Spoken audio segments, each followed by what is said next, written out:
Okay, I just sold, opened new position and sold short euro at 118.246. Isn't unconditional. Talking to people who spend time with him, I have also heard that he is no longer a great supporter of Trump. It was reported that Thiel was unhappy with the direction of Trump's presidency.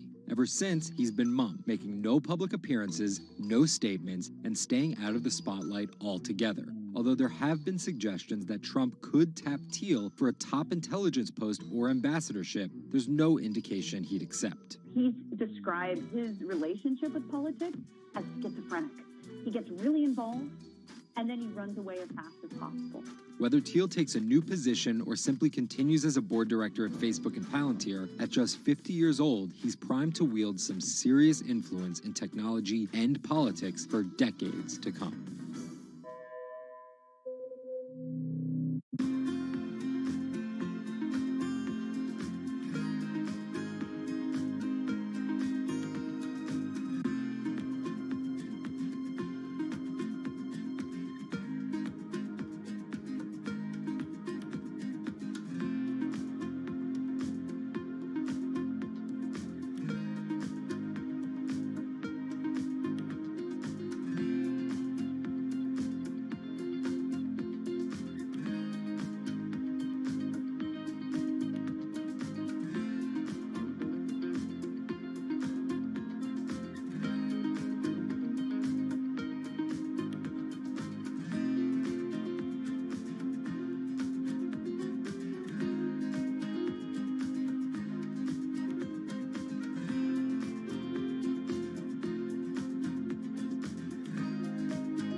Two 2016 was again the hottest year on record, and the previous 17 years have seen our 16 most scorching.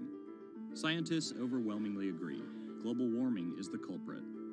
And it's just getting started. Ice caps, extreme weather, wildfires, droughts, and the hits keep coming. What are we doing about it? In 2015, the world took its boldest step yet to stem climate change with a historic accord in Paris. But now comes the hard part. Nations must change energy policies and invest huge amounts of money, and they will likely do it without the United States. President Donald Trump announced on June 1st that the U.S. would withdraw from the accord. The reality is that withdrawing is in America's economic interest and won't matter much to the climate. Here's the situation. Decades in the making, the Paris Agreement united the US, China, and more than 190 other nations in a push to limit fossil fuel pollution. The UN-sponsored plan secured pledges to cut greenhouse gases, the emissions that trap heat in the Earth's atmosphere, in an effort to avoid the rising seas and other environmental disasters that climate models predict. But even if all pledges are met, the globe is expected to warm by as much as 3.4 degrees Celsius this century, more than the UN target of well below 2 degrees. Meeting the Paris Agreement means that governments will have to offer more incentives for clean energy, scale back support for fossil fuels, make emissions more costly, and reduce deforestation. It's estimated that the deal will require $13.5 trillion of spending through 2030. Here's the argument.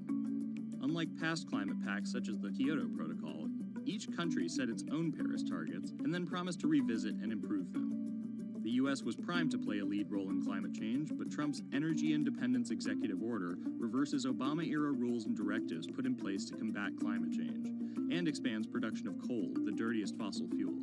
The resulting policies threaten the global fight against climate change. Without the U.S. commitment to emissions reduction, other countries may join it in abandoning the Paris Agreement. This could make it almost impossible and even more expensive down the line to stop climate change. Optimists argue that the shift to a lower carbon future is already underway. Businesses, cities, and U.S. states, such as California, are already investing in wind and solar and taking other steps to make it work. I've actually been called an environmentalist, if you can believe that.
There's an inherent attraction to light and being human.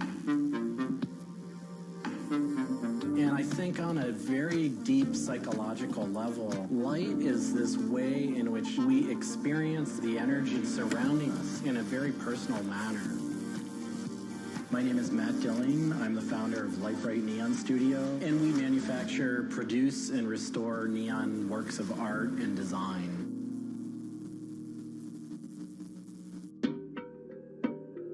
Origins of the creative content of a lot of the work at Light Bright comes from a variety of sources. Sometimes people come with a napkin sketch, some people come with an Adobe Illustrator file, and we have a whole design team who then we kind of work together to help create layouts of what it might look like. Scale it up and create a paper template using a pen plotter. And that paper template actually becomes our guide for what we're going to bend the neon to. We take from the office into the glass shop. We pick out the right size tubing with the right color for the right size project. From there, we heat up the glass tubing.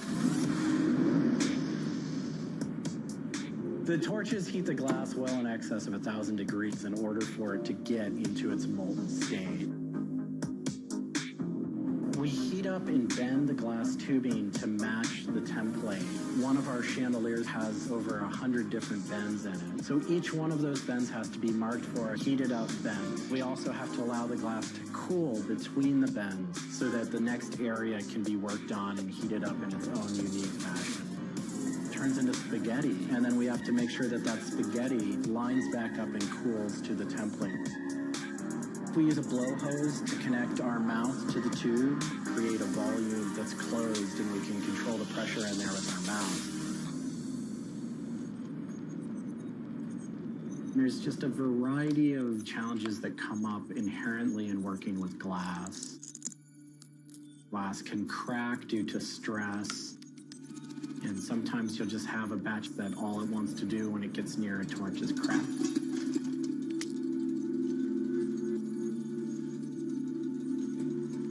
After we've bent various components, we have to go in using the crossfire or the hand torch and actually weld all of those pieces together. The last step on that is then to weld on electrodes onto either end. Each one of those steps is very, very specific. I draw inspiration from so many different experiences. It's hard to come up with one thing that's particular, but one of the ways that I really am able to connect with the creative is to float. Floating is a similar experience to meditation, to psychedelics. Going into a blackened room and laying out in a body of water and salt that's heated to your body temperature, and it allows for all sort of external stimulation to fall away. And your internal world really begins to bubble up and manifest. You really get to experience a different relationship to your mind.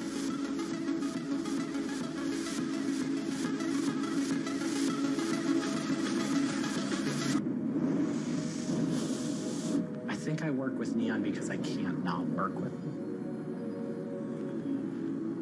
It's so challenging and so rewarding. And those things are so intertwined that there's no way of separating it out. I learn so much and continue to learn so much by working with it.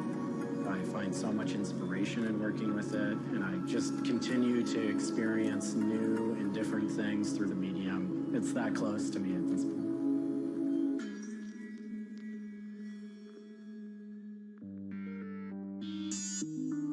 Once the neon tube is completed, we have to hook it up to our manifold for bombarding. The manifold is open, a vacuum is drawn. We check the tube for leaks with our Tesla coil. We close the tube back off, and we heat it up using a very large and powerful transformer. As the tube is heated up, it releases anything that's not inert inside the tube, and we evacuate that out. We introduce the gas into it, and we seal the tube off, sealing into that tube whatever gas we introduced into it. I think my favorite part of making a neon light is when I see it lit up for the first time. Different gases, when electrified, emit different wavelengths of light. Neon gas is this very bright orange, fiery red color. Argon gas creates a very intense blue, but that light output that is produced can then be expressed in a different wavelength by coating the inside of the tubes with a phosphor coating that takes that one wavelength of light and emits a different wavelength. We bring it over to the aging table where we hook it up to an age-in transformer and allow it to settle, age the gas in that we've introduced to it. There's always a stray particle of something left inside the tube. But that time that the oxide coating can act to scrub whatever is left inside the tube while things are getting settled into place.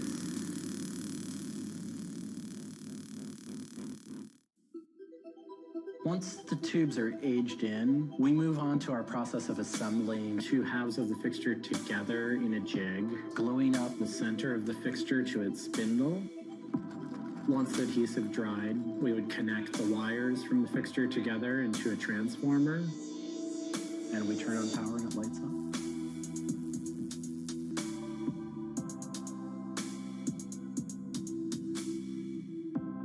Part of what we love about what we do here is that we try and put out into the world the kind of things that we'd like to see. I still am surprised when it lights up. I'm still excited when I get to see it illuminated. There's an ineffable quality to it. To me, is this insight into the inner workings of the universe. It literally is. It's a way of looking at what is surrounding us in the cosmos in a new light.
a bit like an addiction. You've got to make something. You have to do something. It's borderline obsession. And every bike we build is my favourite bike at the time, and as soon as it's done, I want to build another one.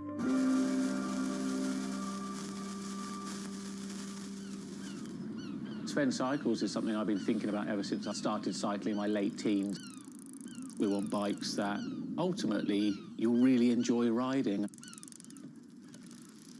There's never a bike that's the same. There's always a slight change. And as we build them individually as well, they have the marks of a bike that's built by hand. Most people I know cycle have an idea of their dream bicycle, and it may be an evolving idea you've had in your head. And we've worked with a lot of people that have come to us with sketches and scrapbooks. It's really, really nice to build something that's just one-off and unique. I think a lot of people see a bicycle as two wheels and a frame in the middle. There are a lot of subtle changes and nuances in design which can change the riding characteristics quite dramatically. I'm a really big fan of modernist architecture, and the simplicity of a modernist building is really hard to achieve. And with some of our bikes, they may look very simple, but I think people should not underestimate the time and effort that goes into designing a product. Tubing is key to a bike's feel and ride. Reynolds tubing has been in my life ever since I can remember. Growing up, I could never afford a frame manufactured with their tubing. We can now put a badge on our bike saying manufactured at Reynolds, which is a sort of thing as a kid I just wouldn't have believed was going to happen.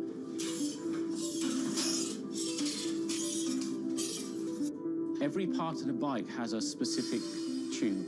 It's not universal.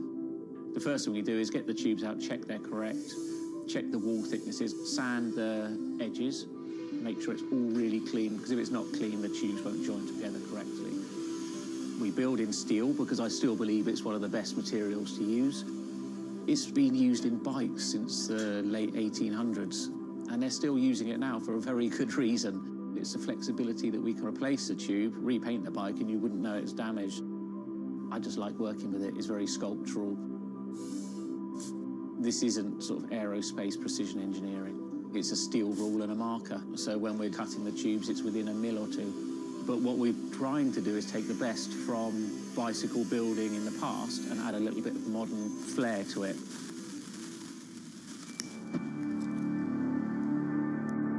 There's various techniques for building bicycles.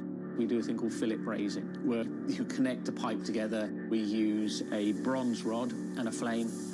We heat the tubes up to the same temperature and we fill the joint with bronze. And it gives a very, very sort of fluid, lovely, sort of quite sculptural feel. You've got to practice. You've got to be able to judge material temperatures. You've got to just look at it and you just get a feel for it. It's a stage where your tubes start to look a bit like a bicycle. My father's a jeweller. He'd make sort of very pretty things, which are lovely, but for me, they don't really have any function.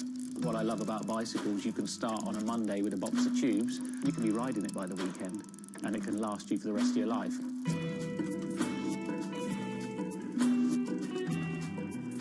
Outside of the frame and forks, the other most important part is the wheels and tyres. When you build the wheels, you have to lace them, so there's little holes going all the way around the rim. You poke the spoke through. We do build all our wheels by hand here because a machine can't get 30 years worth of wheel building experience. Colour is very, very personal. With any of our bikes, you can have them painted whatever colour you want. We've matched one to a teapot, so we can get that scanned and we can match that, or someone's favourite item of clothing. I like to let the bike sit for 4 or 5 days minimum, just so the paint can have time to cure a little bit, and then we assemble it. We get out all the new components, and it's a case of putting them together. Some bikes you can assemble in 3 hours, some will take 3 days. And we've built bikes that cost in the £10,000 plus mark. Some people, they're saving up, and this is their bike, and they're going to own it for the rest of their lives. So we just want to make sure they get the right thing.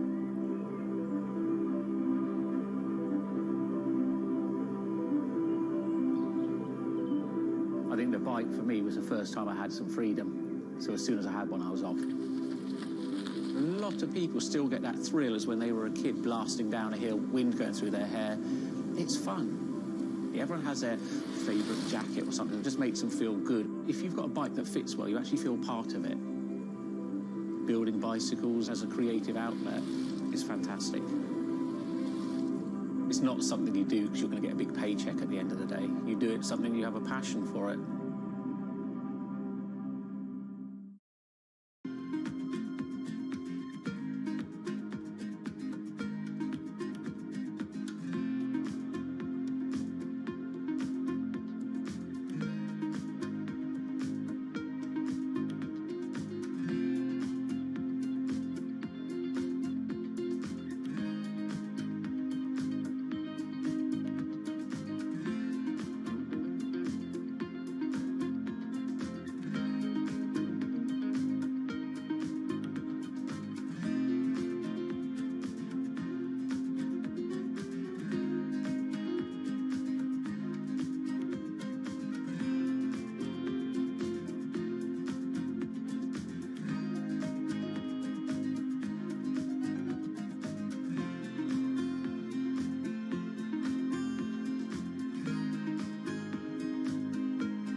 If you ever saw a wooden surfboard, it was probably hanging in somebody's house or underneath the deck. But kind of in the last 10 or 15 years, wood has made a big comeback. They surf wonderfully. It's beautiful, and it feels great to be on one of them.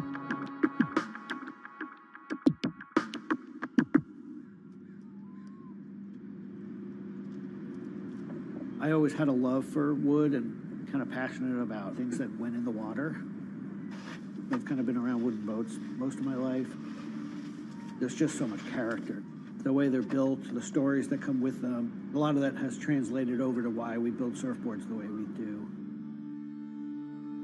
When we first started thinking about building surfboards, wood was the natural material we chose. They have a very high strength to weight ratio.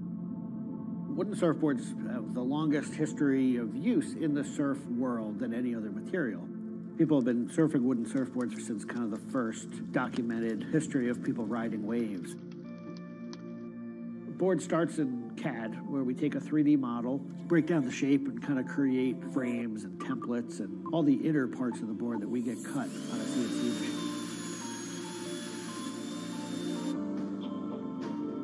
We take those frames and we just pop them out, assemble the frame into kind of a skeleton. go out to our lumber shed, pick a bunch of cedar, and bring them into our mill shop, put glue along the edges, clamp it all together into a panel. Everything's book matched. You have symmetry in the colors and texture of the wood. Cut your outline. Take our assembled frame, gently put it down right on top of the plank.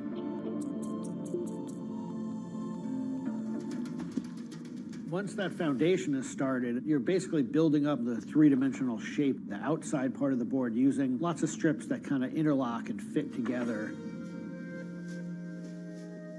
Every piece of wood is going to be different, and it's all going to react differently. There are frustrations with it, but I think that's one of the things that keeps it challenging.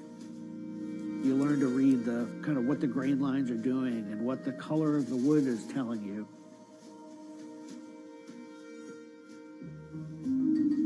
Once those rails are cleaned up, we put our top planks on. It's a little bit like putting a lid on a box. It's like, this is it. Whatever's inside that board is staying inside that board. And by tensioning some rope, you can clamp the two together. It's like a time capsule.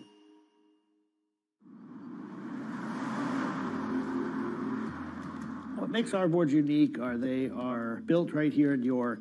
They're built using material that grows right here in the state of Maine. They're built 100% by hand by local craftspeople and surfers. There's a lot of time that goes into these boards, between 40 and 60 hours, start to finish. We wanted to build surfboards that were as hollow as they could be, but still be strong enough to work well.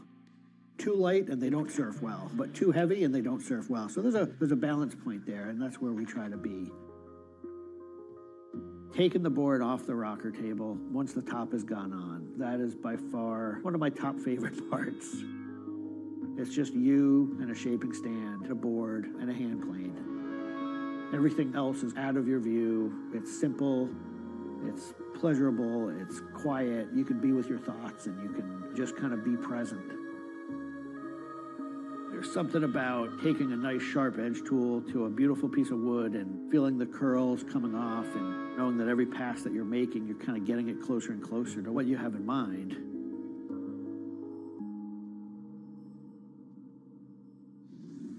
Once we've shaped it down and the board's looking like it's supposed to look like, time for it to go into the glassing room. 4-ounce fiberglass, laying it over the board, draping it over the edges, cutting it, applying epoxy, and on the board.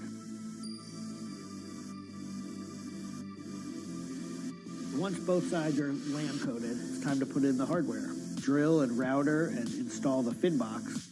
And on the other side, we drill and put in the leash plug and a vent. There's a lot of air just naturally inside the board, and that air wants to expand and contract with temperature changes. And that vent has a little piece of Gore-Tex fabric in it, and it allows air to kind of breathe both ways, but it doesn't allow water to get in. Once all that hardware is put in, it goes back into the glassing room. We brush a nice, beautiful, thick coat of epoxy over the whole surface, and that we call a gloss coat. That's supposed to look beautiful and glossy and shiny and flawless. You get to see that board come to life. Whatever the colors in the wood, they really come out. It just makes it look like candy. You just want to touch it and run your hands down it, and it's just kind of the icing on the cake.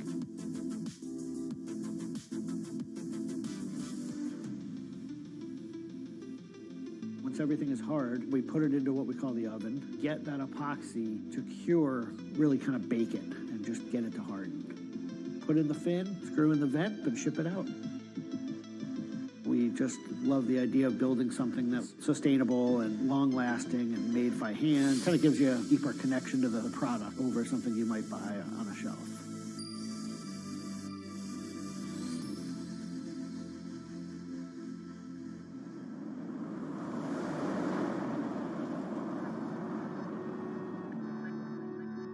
When a customer gets the board, they feel it. They 100% feel the amount of work and the amount of passion that went into the board. So I'm not really looking at hours and efficiency. We're looking at like doing it right and enjoying it as we go.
Ma Baoli, better known as Gang La, is one of the 4 Grand Marshals leading New York's Pride Parade this year.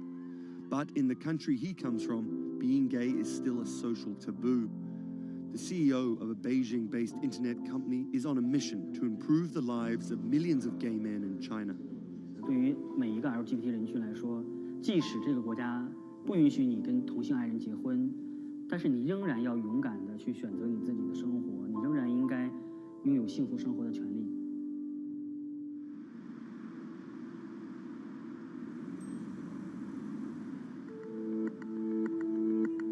Ma's company Blue City runs an app and a website specifically for gay men.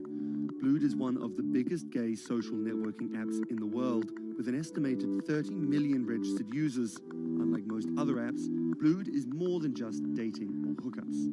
大家可以在我们这个软件里面找他自己的情感，然后可以阅读相关的内容，然后可以进行一些娱乐，比如玩游戏啊，比如看直播啊等等。Back in 2000, when Ma studied at a police school in northern China, he realized he didn't feel like everyone else. 因为他们都找女朋友，然后谈恋爱，但是我对长得好看的同性的男生，我反而觉得对我更有吸引力。所以那个时候我就到互联网上去找这样的一些资料，然后希望能够告诉我自己我到底是谁。互联网上所有的信息都是负面的，都是错的，就是说同性恋要电击疗法，要被治疗，然后要吃药等等。After visiting some foreign websites with different attitudes to homosexuality, Ma created his own site for a Chinese audience, encouraging people that 他们也是正常的，他们不用自卑，然后也不用自杀。even though attitudes towards homosexuals are slowly changing in China, it's still a social stigma. The virtual world of Blued, where members can be open about their sexuality, is for most a striking contrast to their real lives. This is live streaming, a function added to Blued in late 2015, right as the internet craze was starting to take off in China. Many self-made stars like Jin make decent amounts of money by receiving audiences' virtual currencies and gifts. 我们不是彼此的初恋，初恋这种事儿多不靠谱啊。For Kyle and Klaus, a couple who have come out, live streaming on Blued means something different. 其实我经常会收到很多粉丝的一些互动的留言，就是类似就是说你们让我们看到了同志情侣之间的一些希望啊，我看到这样的留言我是很欣慰的。The government's rules for acceptable content online may shift quickly in China, with LGBT material in a grey area. Many companies feel the chill of the recent internet crackdown, but Blue City still runs as usual. Ma has won the Chinese government's trust by helping with HIV prevention among gay men. A third of the company's staff are dedicated to screening pornographic and politically sensitive content. 我不太多的愿意去对抗，我更多的愿意去对话，去改变他们的想法。我觉得这个可能在中国来说是更有效的。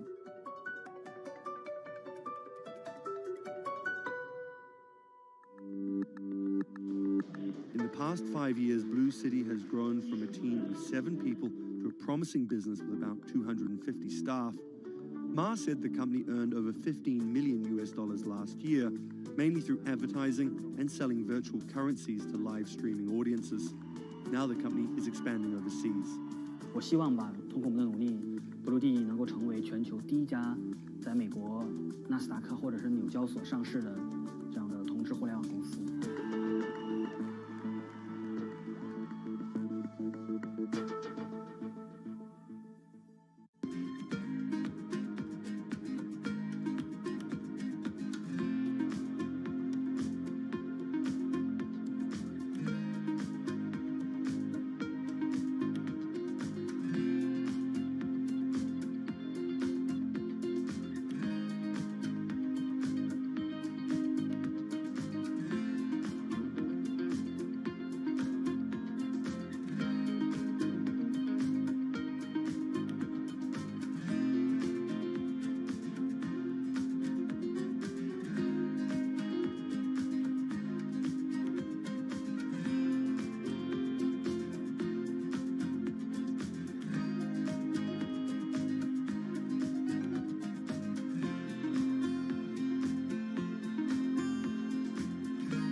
This is Rich Chiga.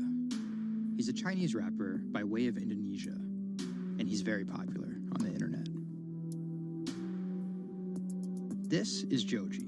He's a Japanese-Australian singer, and he's also very popular on the internet. Plus, Joji invented the Harlem Shake meme. Let me say that again. This guy, Joji, in the blood bathtub, invented the Harlem Shake meme. But we'll come back to that.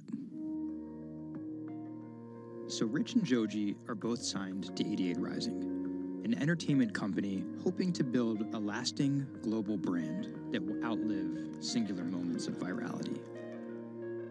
They primarily create content combining Asian culture and hip-hop, a formula that apparently pleases the internet gods greatly. They've only been around for 18 months, but they're already putting up major label numbers. I think that we have an unprecedented collective of talent, a group of like predominantly Asian artists, you know, really like making waves globally, which from an independent point of view as well. 88's founder, Sean Miyashiro, cut his teeth launching Vice's electronic music channel, Thump.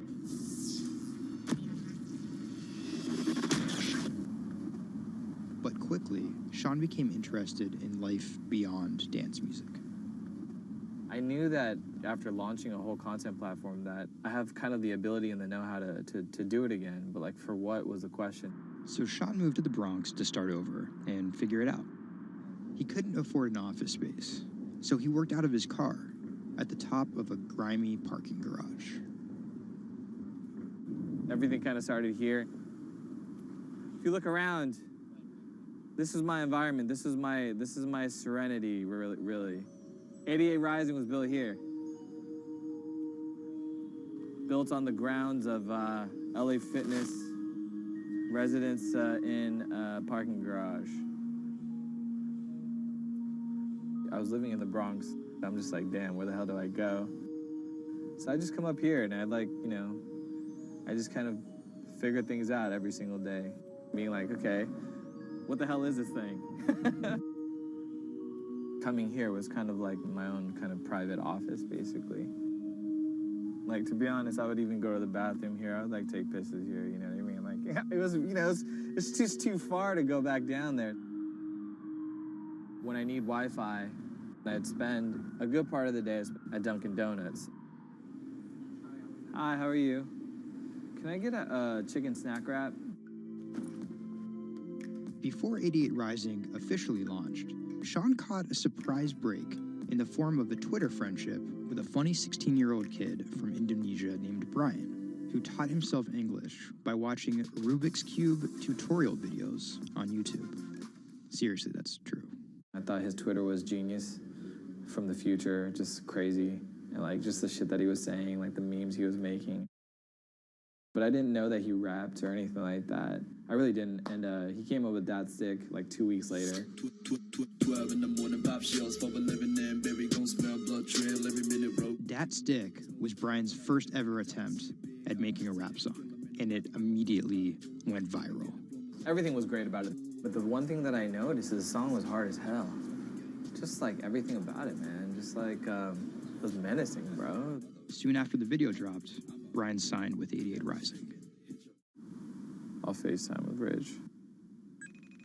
Sorry for calling you Rich Chiga on my phone, Rich.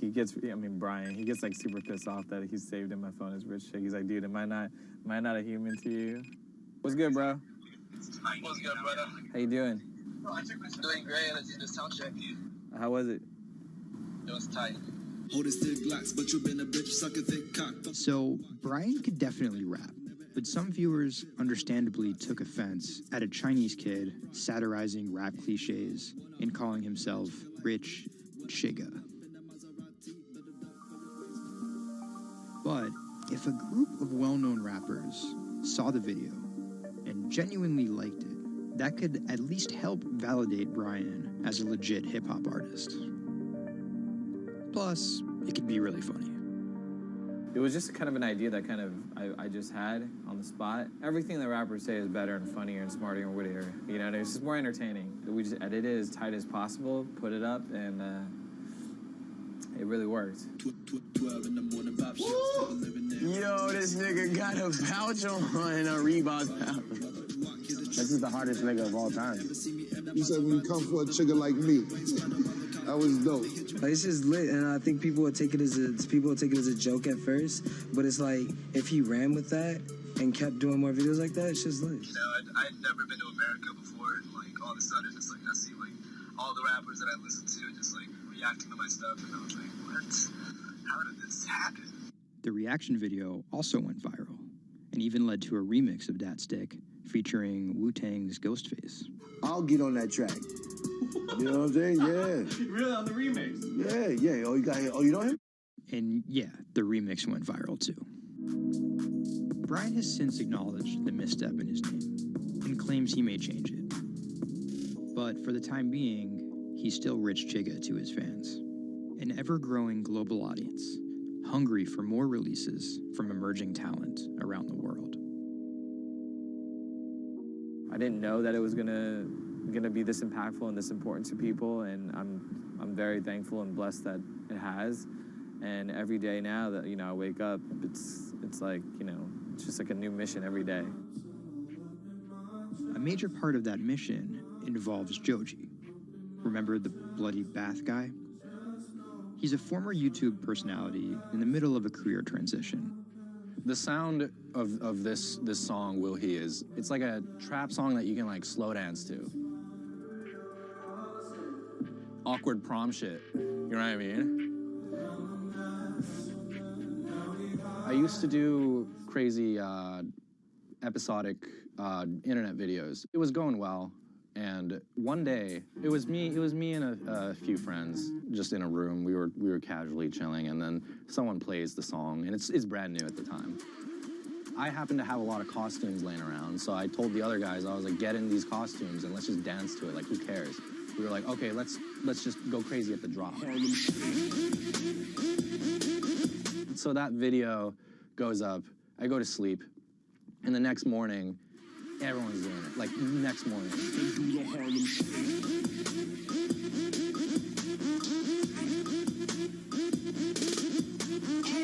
That taught me a lot about the internet, how people want to just be a part of something. And from that point on, something changed, and I was a little better at understanding demographics and people and, what they want to see and what they want to hear.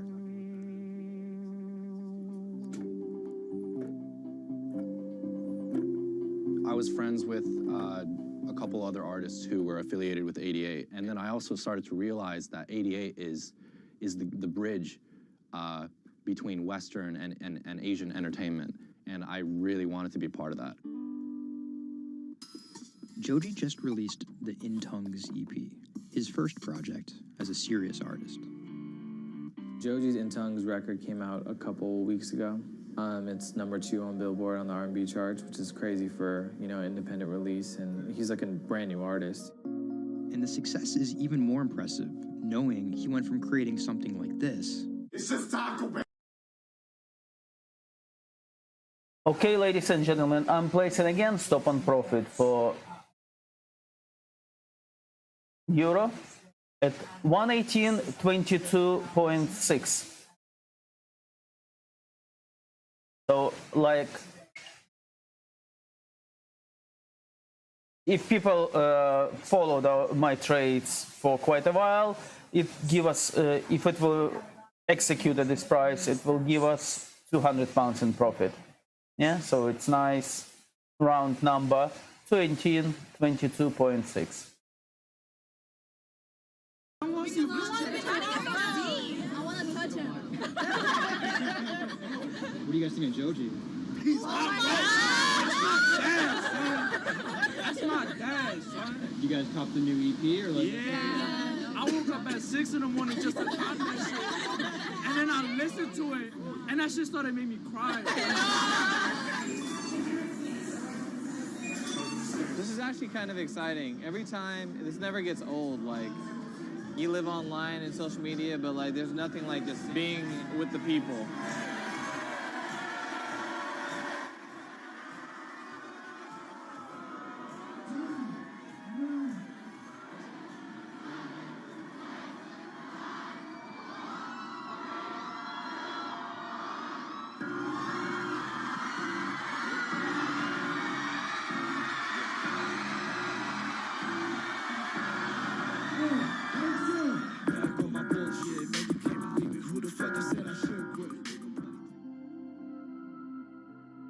More often than not, viral success happens by accident.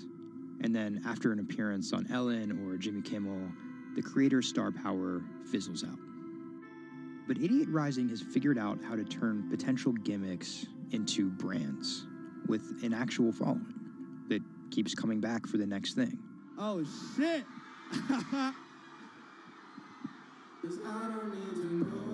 So keep an eye out for Idiot's next move. But more than likely, it won't be covered on network television or terrestrial radio.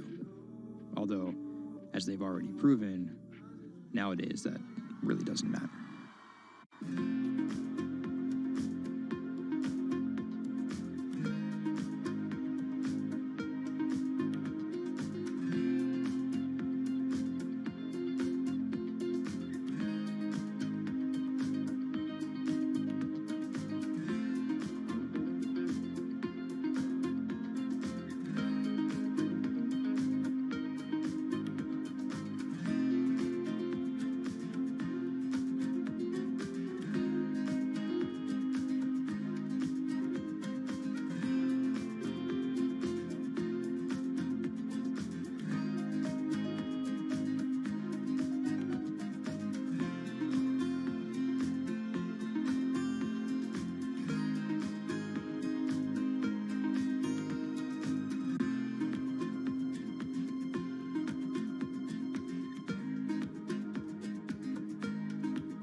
Online retailer Farfetch is betting it can shape the future.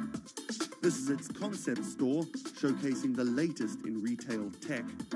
How do you capture all of that fantastic information that you gather in store with customers, touch and feel products? And we created a concept called the connected rail. And this is using a combination of RFID and ultrasound. The RFID signal recognizes the product, and the ultrasound recognizes the movement. Take the product off, and then you'll start to see your products appear. And essentially, it's like online browsing behavior. Whichever products you touch and pick up in the store are automatically sent to your app. This is effectively what you've created is your in-store wish list. In the middle, you'll see essentially a hologram of the product. What the customer sees, they control the experience on a touch device. What this allows the customer to do is take elements of products and then add their own style to it.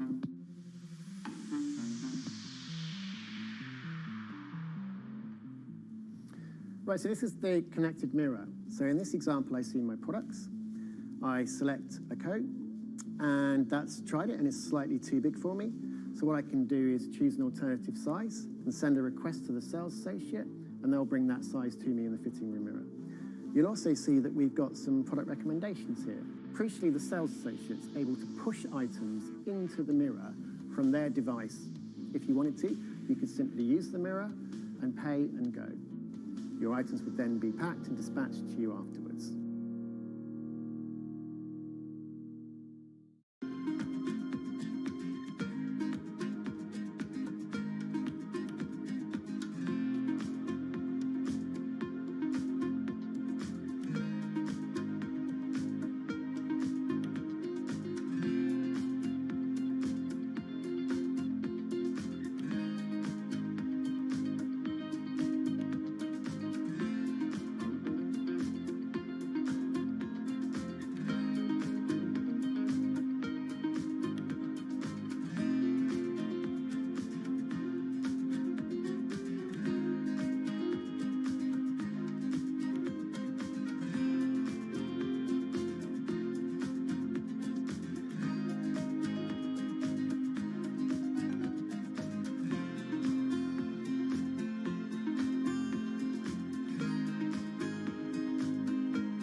Do you want me to turn you so you're looking outwards? Yes, please. How about there? First time we came out with B, Jade said, "It feels like I've been released from prison." Do you want these, Mrs.? Definitely. Definitely. Right. Yeah. And she could say hello to everybody, people she hadn't seen for months. It's Hi, it's Jade. Jade. Oh. So you can talk to Jade through this. Hi, Katie. She's there. Hi.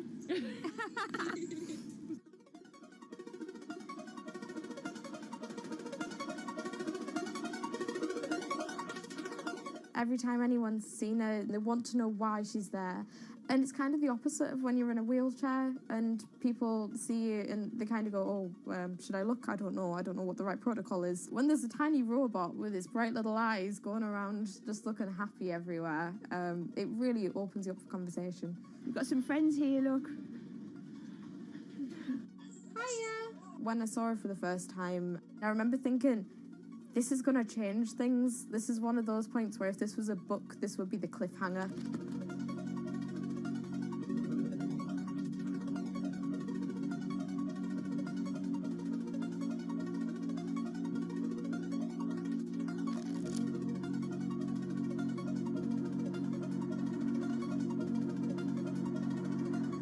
condition called Ehlers-Danlos syndrome, which means that I have a lot of dislocations, there's a lot of pain, and a lot of seizures and whatnot. So I can end up on my own in my room for long periods of time.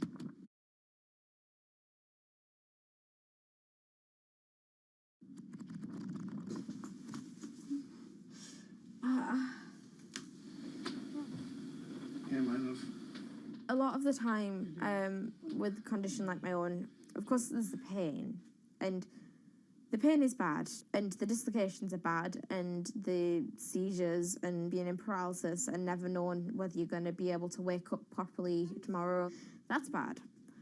But what's worse still is being able to count the number of people you see a day on one hand. Are you ready? Sure am, I'm just hoping the connection's going to stay. Yeah, me too.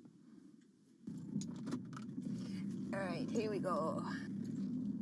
When you're used to just the same little metre by metre and a half window every day, and you've been there for months, being able to just see the sky from somewhere else, or the tops of trees, or a sign, is incredible. Or being able to have that kind of chat in the car that most people would probably take for granted. I'm going to go past Grandma and Grandad so you can give them a wave. Now, if Jade is particularly seizure-y, she can still take... Position closed on euro. We have another £200 in profit. Carers. It's quite a small world, that. Right, so there's one of them. Here, this costume I'm busy making at the moment. When I'm not on bed rest and I'm not just wearing pyjamas all the time, I enjoy being able to dress as different characters and go to Comic Cons and that kind of thing, because it just lets me show a different side of myself, and it's a bit of fun. If you can't go out that often, you've got to enjoy it when you do. Was that? It's good. It's one of those weird things where I want to not have to use B because I want to be well enough to be able to go those places myself. Like, it really makes a big difference to me to be able to go into school. But the thing is, with my condition fluctuating all of the time, I can't go into school reliably.